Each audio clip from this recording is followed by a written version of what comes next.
13 মিনিটেরও বেশি সময় ধরে তারা পানির নিচে থাকে।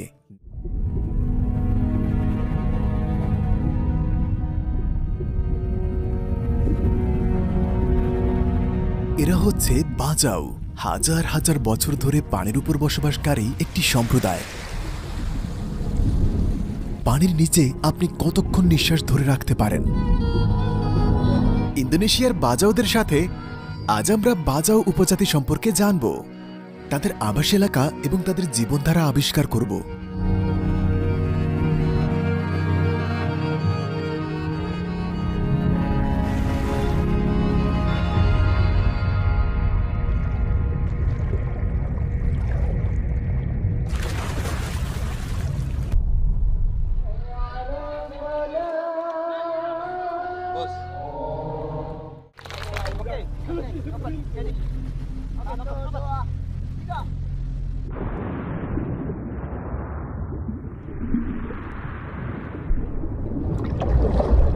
বাজাও জনগণ, তারা হলো সমুদ্রের জিপসি।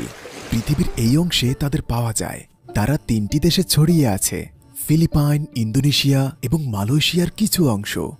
এদের বাড়িঘর আর তাদের পুরো জীবন সমুদ্রের তীরে কাটে। তারা একে অপরের সাথে যোগাযোগ রাখে। এরা মুসলমান। পানির নিচে থাকার তাদের এক অসাধারণ ক্ষমতা রয়েছে। 13 মিনিটেরও বেশি সময় ধরে তারা পানির নিচে থাকে। ন্যাশনাল জিওগ্রাফিও তাদের সম্পর্কে লিখেছে। তাদের নিয়ে অনেক সিনেমাও আছে, টিভিতেও দেখা মেলে। তাদের সাথে দেখা করব, আমরা বিভিন্ন দেশে ভ্রমণ করব, তাদের সংস্কৃতি দেখার চেষ্টা করব, আর যাব ফিলিপাইন ও ইন্দোনেশিয়ায়। আর প্রথমে শুরু করব ফিলিপাইন থেকে, সুলু দ্বীপপুঞ্জ, বিশেষ করে তাউই তাউই দ্বীপপুঞ্জ থেকে। জনমতে এটা ফিলিপাইনের সবচেয়ে বিপজ্জনক এলাকা। সত্যি কি তাই? তারা পানির নিচে কিভাবে থাকে? এখানে পর্যটক নেই বললেই চলে। ভয় পাওয়ার মতো কিছু? অনেক নিচে বিচ্ছু। আমরা সিতাইকান দ্বীপ তাউতাউইতে আছি। ফিলিপাইনের এই দ্বীপপুঞ্জগুলো থেকে শুরু করব। প্রথমে যেতে হবে রাজধানী ম্যানিলাতে, তারপর বেশ কয়েকটি শহর ঘুরে তাউই তাউইতে পৌঁছাতে হয়। সমুদ্র তীরবর্তী এই সবই মুসলিম গ্রাম। অতি সাধারণ। এটা বাজাও, এটাই ফিলিপাইন। দ্বীপের জনসংখ্যার 99%ই মুসলমান। এটা ফিলিপাইনের দক্ষিণ পাশ।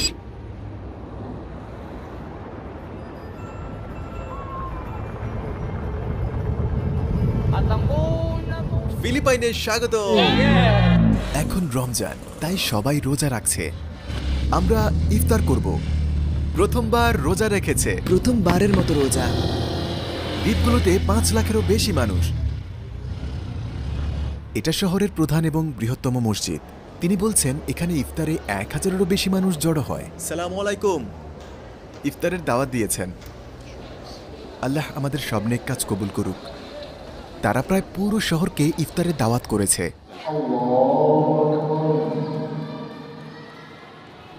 এরপর আমরা সিতাংকাইয়ের উদ্দেশ্যে রওনা দিলাম।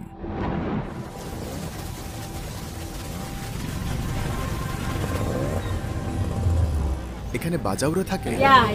ফিলিপাইনের একেবারে দক্ষিণে পৌঁছানোর জন্য 3টি ফ্লাইটের পর আমরা এখন প্রায় 2 ঘন্টা নৌকা ভ্রমণ করব।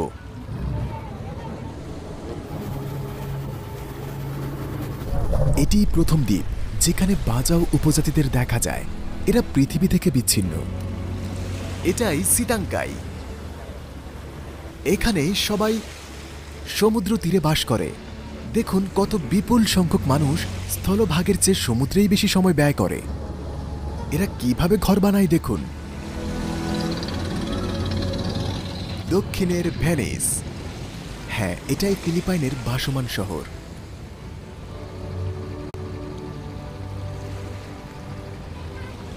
এখানে পর্যটকের সংখ্যা একেবারে শূন্য, কারণ ফিলিপাইনে এই জায়গার একটা দুর্নাম আছে। অনেকের মতে এটি এই দেশের সবচেয়ে বিপজ্জনক জায়গা। কিসের বিপদ আর কেনই এই কুখ্যাতি? এখানে মানুষের বসবাস বেশ আশ্চর্যের। অতীতে বাজাও জনগণ তাদের এক ঐতিহ্যবাহী নৌকা তৈরি করত, যেটি লেপা লেপা নামে পরিচিত। সহজ কাঠামো, তবে বেশ মজবুত কাঠের তৈরি। এখানকার 80% পণ্য মালয়েশিয়া থেকে আসে, বাকি 20% ফিলিপাইনের। মালয়েশিয়ার দূরত্ব নৌকায় মাত্র 3 ঘন্টার। আপনি ইন্টারনেট অ্যাক্সেসও পেয়ে যাবেন ইলন মাস্কের স্টারলিংকের মাধ্যমে। একটু পর দেখাচ্ছি। ওকে, আমরা এখন এসেছি ইন্টারনেট কানেক্ট করতে। স্টারলিংক ইন্টারনেট পেতে আপনাকে ঘন্টা প্রতি পে করতে হবে। 1 ঘন্টার জন্য নাকি 2 ঘন্টা? ডান। ও, কানেক্টেড। আমরা রাতে থাকার জন্য একটি বাড়িতে যাচ্ছি। রুমটা কি এখানে? হ্যাঁ, কোথায়? এখানে। আজ রাতে আমরা এখানে থাকব। কিছুক্ষণের জন্য পৃথিবী থেকে বিচ্ছিন্ন হলে বেশ ভালোই লাগে। এটা ফিলিপাইন। জায়গাটা সুন্দর। মানুষগুলো বেশ মিশুক। আন্ডাররেটেড এক প্লেস।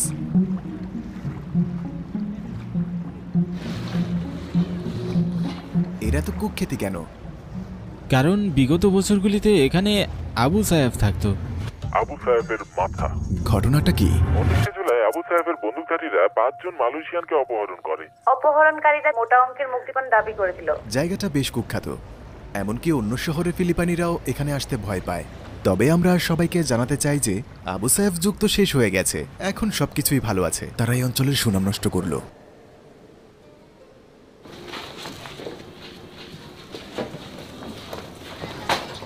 ওয়াল্লাহ, কতগুলো অক্টোপাস! ফিলিপাইন দ্বীপপুঞ্জ থেকে এসে বাজাও জনগণ আজ দক্ষ নাবিক ও যাযাবর জেলে হয়ে উঠেছে। সমুদ্র ছিল তাদের জীবন, আর নক্ষত্র ছিল তাদের পথ প্রদর্শক। কিন্তু রাজনৈতিক ঘটনা আর যুদ্ধের কারণে নিরাপদ জীবনের খোঁজে নিজের জন্মভূমি ছেড়ে চলে এসেছে। এভাবেই তারা ইন্দোনেশিয়া ও মালয়েশিয়ার সমুদ্র জুড়ে ছড়িয়ে পড়ে। তারা কি পানির নিচে শ্বাস নেয়? না। তো কিভাবে তারা পারে? আসলে তাদের রহস্যটা কি? এটা কি ছোটবেলা থেকেই অনুশীলন করা নাকি কোনো খাদ্য অভ্যাস? হয়তো ছোট থেকেই অনুশীলন করে। সমুদ্রে প্রতিদিন অনুশীলন করে? হ্যাঁ, 20 বছর। ড্রাইভিং।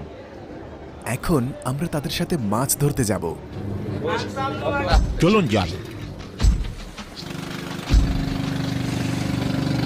আমরাও তাদের সাথে পানির নিচে ডুব দিব আর দেখব কতক্ষণ তারা নিঃশ্বাস ধরে রাখতে পারে।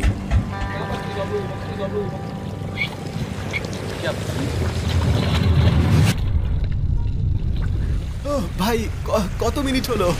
3 মিনিট মনে হয়। তাকে দেখেছি বাঁশি বাজাতে। ডাইভিং করার আগে সে 5-6 বার বাঁশি বাজালো। আমরা ফিলিপাইনের বাজাওদের সাথে গভীর সমুদ্রে ডুব দিতে পারিনি, তাই তাদের সাথে ডাইভ করার জন্য আমাদের অন্য দেশে যেতে হয়েছে আর তাদের ডাইভিংয়ের রহস্য আরও ভালোভাবে জানার চেষ্টা করেছি। তাই আমরা ফিলিপাইন থেকে ইন্দোনেশিয়ায় গিয়েছি। এখন জাকার্তায় 1,10,00,000-এরও বেশি লোকের শহর। জাকার্তা শহর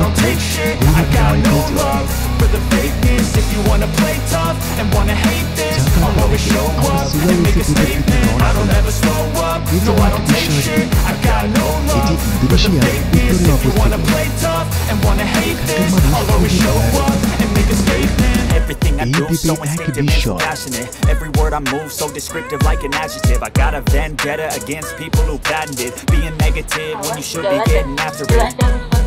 I got facts over tracks, this and that, spitting slow, spitting fast. I could roast, I could gas, think I'm okay at last, but I don't know if that can erase all the past and the pettiness.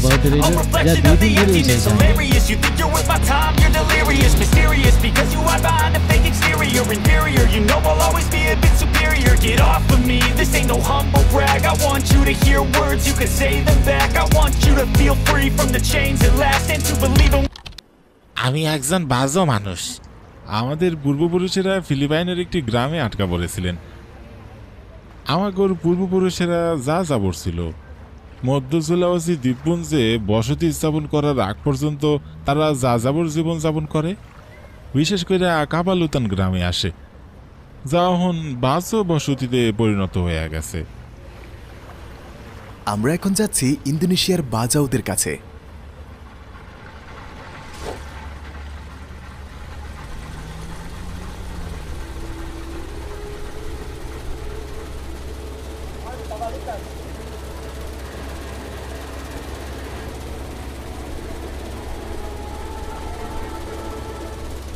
ফিলিপাইনের বাজাওদের থেকে আমরা ইন্দোনেশিয়ার বাজাও গ্রামে পৌঁছে গেলাম। সমুদ্র জিপসিরা একে অপর থেকে কতটা আলাদা তা দেখব। তারা একে অপরের কাছেই আছে, তবে মাঝে সমুদ্র দ্বারা বিচ্ছিন্ন। আজ রাতে আমরা এই গ্রামে ঘুমাবো। দেখা যাক তারা আমাদের কিভাবে স্বাগত জানায়। আমরা তাদের জন্য কিছু উপহার এনেছি।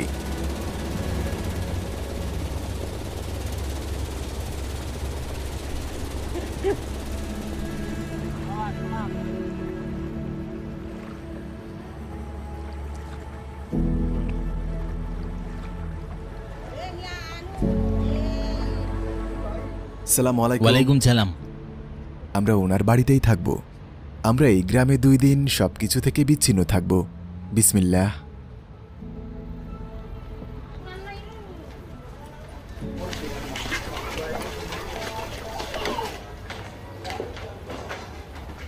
এই বাড়ির মালিককে নিয়ে আস্ত একটা সিনেমাই তৈরি হয়েছিল। ইনি ছিলেন ছবির নায়ক জাগো।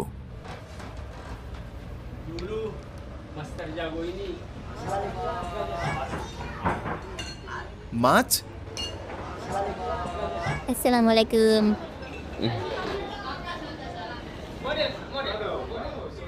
Asli baja.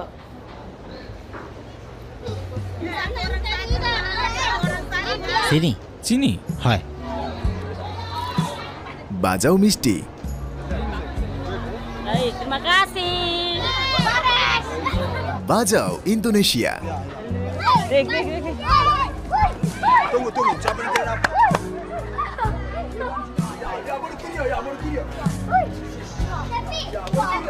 চলো ফুটবল খেলি।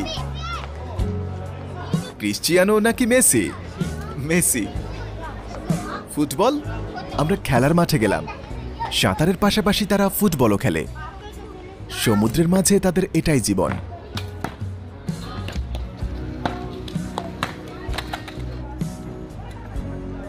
গ্রামবাসীরা জড়ো হচ্ছেন। আমরা এখন সমুদ্রের দিকে যাব। আমরা এই নৌকাটা নেব। বাজাও জনগণের সাথে সমুদ্রে মাছ ধরা এবং ডাইভিংয়ের সময় এসেছে। সবাই প্রস্তুত হয়ে নিচ্ছে।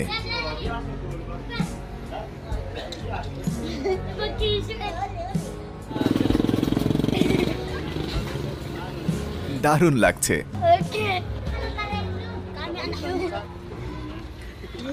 Selamat datang.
বাজাও জাতি তাদের ব্যতিক্রমী সব দক্ষতার জন্য বিখ্যাত।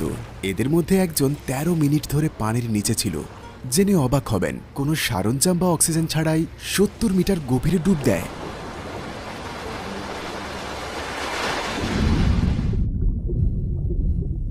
বাজাওরা 200-এরও বেশি ধরনের মাছ শিকার করে। তারা বর্ষা এবং হাতের রেখার মতো ঐতিহ্যবাহী এক পদ্ধতি ব্যবহার করে। এখন আমি তাদের সাথে ডুব দেব।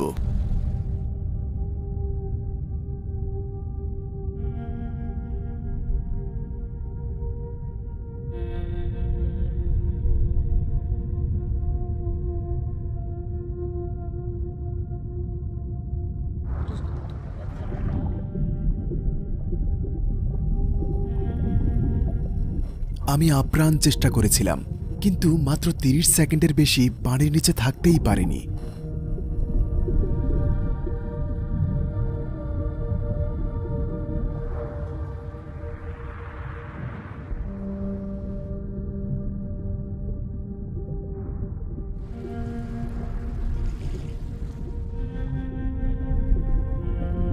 জানি না তারা কিভাবে করে। এরা হলো সমুদ্রের জিপসি। আমাদের খাওয়ার জন্য কিছু মাছ দিন। 1 মিনিট।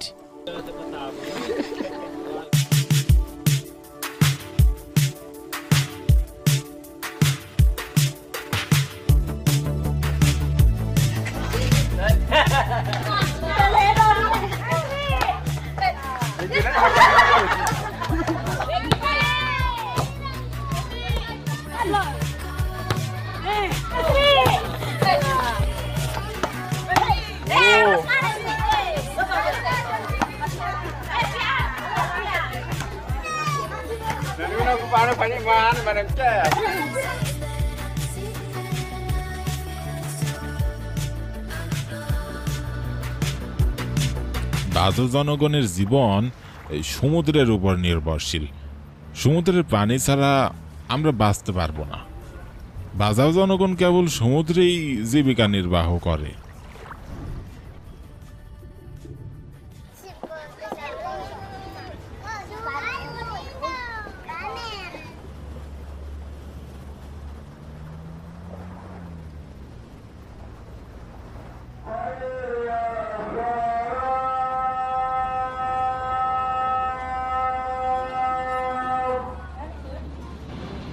উনি হলেন জাগো, যাকে ম্যান অফ দ্য সি বলা হয়।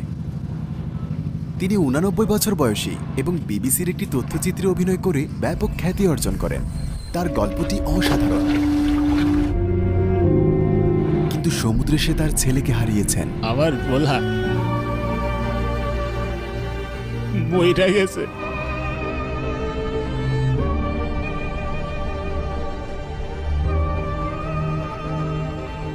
তিনি এখানকার একজন কিংবদন্তি। তো আমার ভ্রমণের অভিজ্ঞতাগুলা আমি কখনো তারে কিছু বলার সুযোগ পাই নাই। আমার খুব কষ্ট হয়েছে। সমুদ্র এক অশান্ত জন্তু। জাগো।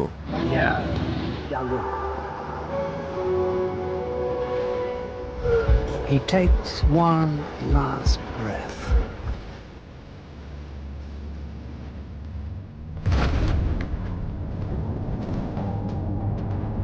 এটি বিশ্বের সবচেয়ে বিশুদ্ধ হ্রদ।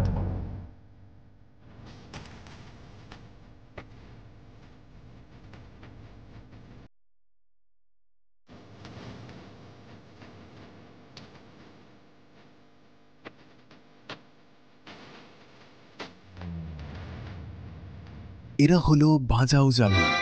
বাই বাই, সবাইকে বিদায়। Bye bye. এখনই সাবস্ক্রাইব করুন। গত বছর মার্চ মাসে ফিলিপাইনের বাজাওদের সাথে আমরা দেখা করি, আর ডিসেম্বরে ইন্দোনেশিয়ায় গিয়ে বাকি গল্প শেষ করি। লাইক এবং সাবস্ক্রাইব করতে ভুলবেন না।